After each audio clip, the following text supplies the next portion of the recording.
This is an extract from the Leader Coronavirus Daily podcast by the Evening Standard and hosted by me, David Marsland. To hear the whole thing, search for it on your podcast provider. Mr. Speaker, with your permission on a point of order, I wanted to bring the House's attention to the fact that a police officer was sadly shot and killed overnight in Croydon. In the House of Commons, Policing Minister Kit Malthouse vowed to find out how someone was able to get a gun into a police station. We ask our police officers to do an extraordinary job. The fact that one of them has fallen in the line of performing that duty is a tragedy for the entire nation. I know the entire House will offer their condolences to his family and friends and colleagues. May he rest in peace and may justice follow this heinous crime. The Prime Minister has paid tribute to the huge debt the country owes to those who risk their lives to keep us safe. Met Commissioner Cressida Dick said the death sent shockwaves reverberating throughout the force. The Met is a family. Policing is a family in London and across the United Kingdom. And today, we police are all mourning a great loss.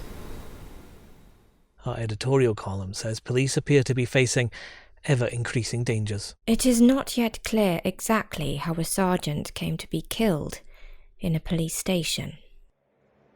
Such events are thankfully rare. Even so, police in London have reason to feel less safe in their duties.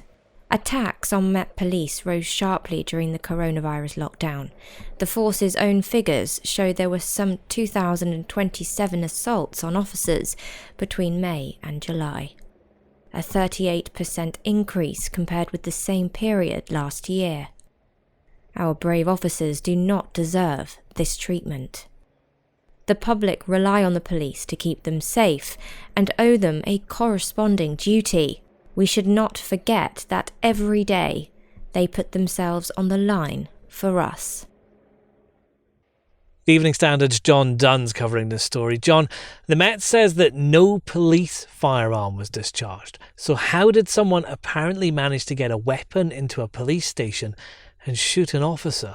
It's baffling, and it is what the Independent Police Complaints Commission and Murder Squad detectives will be looking into as to how this young suspect could walk into the police station, apparently be searched, and a firearm not being found about his person, the firearm that she then used to shoot the custody sergeant in such tragic circumstances.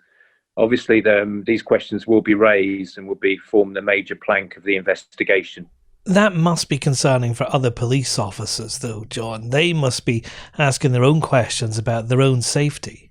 I think there'll have to be a root and branch look at this. That custody suite where the incident happened, it's not just a handful of officers there. Croydon CID department's based there as well. So there would have been a lot of officers on site, albeit in the early hours of the morning. So yes, safety procedures will have to be reviewed.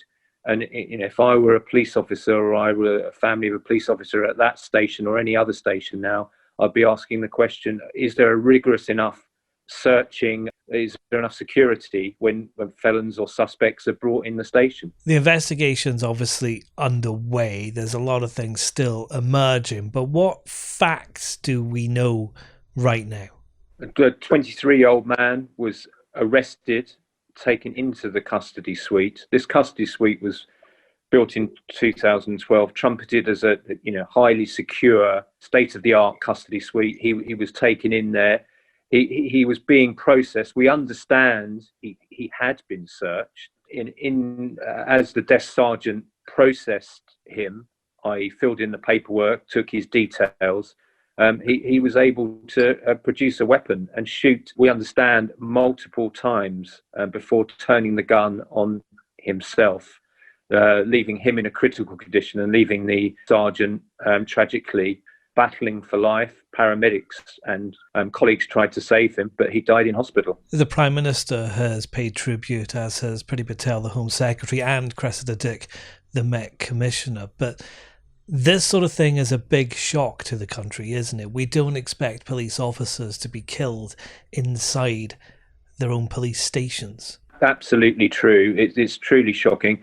Our police personnel are obviously known for not carrying guns and weapons themselves, and this is a very, very unusual event. For a police officer to be shot on the street would be highly unusual, but to be shot within the confines of a police facility, i.e. a custody suite, where people are going in who are known to be potentially dangerous in some cases, it's totally shocking. It's something we don't expect in Britain. If we read about this in America or another country, even then it would be shocking. But in Britain, I think it's especially stark, and should serve as a warning that police put themselves on the line every day. They do come under a lot of criticism, but I think this brings into sharp focus the dangers they're in.